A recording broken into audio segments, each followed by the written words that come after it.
షట్తిల ఏకాదశి వ్రత మహిమ.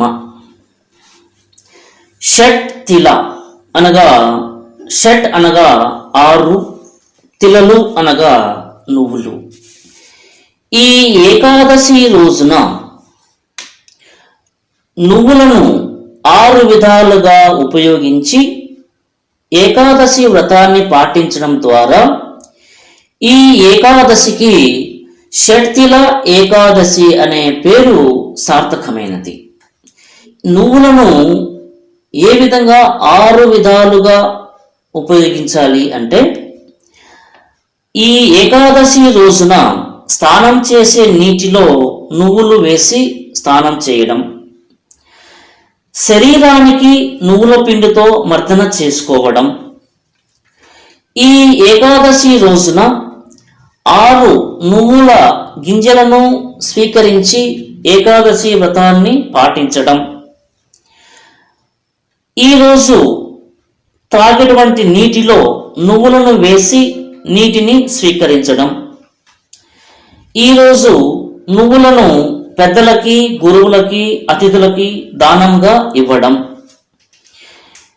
నువ్వులను ఉపయోగించి దేవతలకు, పితరులకు తర్పణాలు వదలడము. దేవతలకు తెల్ల నువ్వులను, పితరులకు నల్ల నువ్వులను తర్పణాలుగా వదలాలి. ఈ విధంగా నువ్వులను 6 విధాలుగా ఉపయోగించి ఏకాదశి వ్రతాన్ని పాటించాల్సి ఉంది. ఈ షట్తిల ఏకాదశి అన్నది పుష్యమాసం కృష్ణపక్షంలో వస్తుంది. ఈ యొక్క ఏకాదశి మహిమ గురించి భవిష్య పురాణంలో వర్ణించబడినది.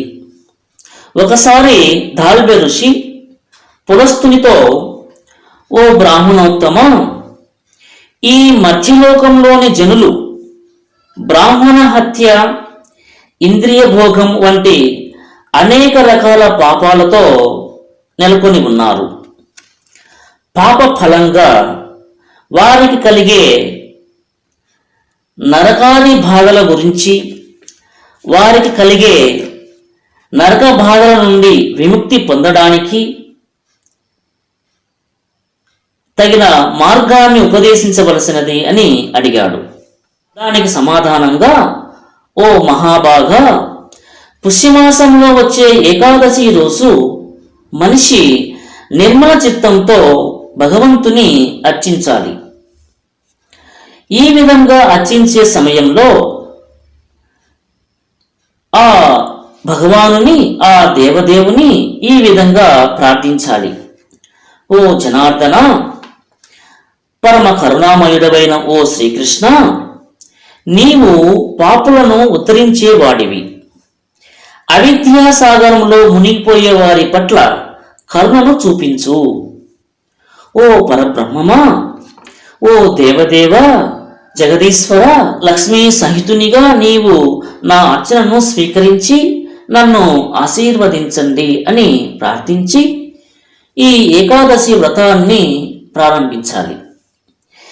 ఈ ఏకాదశి వ్రతాన్ని నియమనిష్ఠులతో పాటించాలి. ఈరోజు గొడుగు, వస్త్రము, పాదరక్షలు, నీటి ముంతను పేద బ్రాహ్మణులకు దానముగా ఇచ్చి పూజించాలి. వారి శక్తానుసారం నల్ల గోవులను, నువ్వులను ఉత్తమ బ్రాహ్మణులకి దానంగా ఇవ్వాలి. తిలలను దానం ఇవ్వడం ద్వారా మనిషి అనేక సంవత్సరాలు స్వర్గవాసాన్ని పొందగలరు. ఈ ఏకాదశి రోజు మనిషి తిలలను కలిపిన నీటితో స్నానం చేయాలి. నువ్వులు పలుసని ముద్దను శరీరానికి రాసుకోవాలి. నువ్వులతో యజ్ఞం చేయాలి. పితృదేవతలకు తిలోదకాలు ఇవ్వాలి. నువ్వులను తినాలి. ఈరోజు నువ్వులను దానం చేయాలి. ఈ విధంగా చేయడం ద్వారా సకల పాపాలను నశించిపోతాయి. అందుకే ఈ ఏకాదశికి షట్తిల ఏకాదశి అనే పేరు వచ్చింది. షట్తిల ఏకాదశి మహిమ గురించి దాన్ని పాటించడం ద్వారా వచ్చే లాభాల గురించి శ్రీకృష్ణుడు నారద మునికి ఈ విధంగా వివరిస్తున్నారు. అతి పురాతన కాలంలో ఒక బ్రాహ్మణ వనిత ఉండేది. ఆమె కఠోరమైన బ్రహ్మచర్య వ్రతం చేస్తూ ఆ దేవదేవుని సేవలో నిమగ్నమై ఉండేది. భగవంతుని సేవలో నిరంతరం అనేక రకాల వ్రతాలను చేస్తూ ఆమె బక్కచిక్కిపోయింది. నిరుపేద బ్రాహ్మణులకు అవివాహిత కన్యకలను దానం ఇచ్చినప్పటికీ అన్నదానం ద్వారా బ్రాహ్మణులను దేవతలను ఆమె తృప్తిపరచలేదు. అనేక రకాల కఠోరమైన తపస్సులు చేయడం ద్వారా దేహం చిక్కిపోయినప్పటికీ ఈ బ్రాహ్మిణి పవిత్రాత్మురాలైనది. అయితే ఆమె ఆకలిగొన్న జనులకు అన్నదానం చేయలేదనేటువంటి లోపం ఉండేది. ఆకలిగొన్న జనులకు అన్నదానం చేయలేదని నేను భావించాను. ఓ బ్రాహ్మణోత్తమ, ఆమెను పరీక్షించడానికై నేను మత్స్యలోకానికి భిక్షకుని వేషంలో వెళ్ళాను. భిక్షాపాత్రను స్వీకరించి భిక్షను అడుగుతూ నెమ్మదిగా నేను ఆ బ్రాహ్మణ వనిత ఇంటికి చేరాను. అప్పుడు ఆ బ్రాహ్మణ వనిత నాతో, ఓ బ్రాహ్మణోత్తమ, నీవు ఎవరు, నీవు ఎక్కడి నుండి వచ్చావు అని పదే పదే అడిగినది. అయినప్పటికీ నేను ఆమె మాటను విన్నట్లుగా నటిస్తూ మళ్ళీ మళ్ళీ భిక్షను అడిగాను. దానితో ఆమెకు కోపం వచ్చి పిడికెడు మట్టిని తీసి నా భిక్షాపాత్రలో వేసింది. తరువాత నేను నా ధామానికి చేరాను. ఆ బ్రాహ్మణ వనిత కూడా తన యొక్క తీవ్రమైన తపశ్శక్తి వల్ల నా లోకానికి అనగా వైకుంఠానికి చేరింది. అక్కడ ఆమె భవ్యమైనటువంటి భవంతిని పొందినప్పటికీ గతంలో ఆమె నాకు మట్టిని దానం చేసేటువంటి కారణము వలన ఆమె ఇంట్లో అన్నము కానీ ధనము కానీ లేకుండా పోయాయి. ఓ బ్రాహ్మణ, ఆ భవంతిలో ఆమెకు ఏమీ కనిపించలేదు. సంపత్తులు లేని కారణంగా ఆమె కలవరపడింది. అప్పుడు ఆమె కోపంగా నా దగ్గరికి వచ్చి, ఓ జనార్దన, నేను ఎన్నో వ్రతాలు ఎన్నో తపస్సులు చేశాను, విష్ణుదేవుని ఆరాధించాను. అయితే సంపత్తులు లభించకపోవడం కారణమేమిటి, ఎందుకు ఈ సంపత్తులు లోపించాయి అని ప్రశ్నించింది. అప్పుడు నేను ఆమెతో, ఓ బ్రాహ్మిణి, నీవు మధ్యలోకంలో ఉన్నప్పుడు నీవు నాకు మట్టిని దానంగా ఇవ్వడం ద్వారా ఈ స్థితి నీకు వచ్చినది. ఈ స్థితి నుంచి నీవు విముక్తి పొందడానికై ఇప్పుడు నీవు నీ ఇంటికి చేరు. కొందరు వనితలు నిన్ను చూడడానికి నీ ఇంటికి వస్తారు. శక్తిల ఏకాదశి మహత్యాన్ని వారి నుండి విని వారు దాని గురించి పూర్తిగా చెప్పేంత వరకు తలుపులు తీయకు అని వివరించాను. నా మాటలు వినటువంటి ఆమె వెళ్ళిపోయింది తన ఇంటికి. ఒకరోజు బ్రాహ్మిణి తన ఇంట్లో కూర్చొని ఉన్న సమయంలో కొందరు వనితలు వచ్చి, ఓ సుందరి, మేము నీ దర్శనానికై వచ్చాం, దయచేసి తలుపులు తెరువు అని అన్నారు.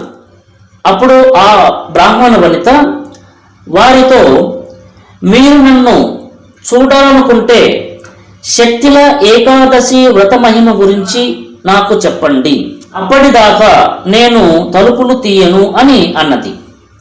అప్పుడు దేవతా వనితలు శక్తిల ఏకాదశి మహిమను గురించి ఘనంగా వర్ణించారు. శక్తిల ఏకాదశి మహిమ గురించి విన్న తరువాత బ్రాహ్మిణి సంతృప్తి చెందింది. తరువాత తలుపులు తీసింది. ఆమెను చూసిన తరువాత దేవతా స్త్రీలు సంతృప్తి చెందారు.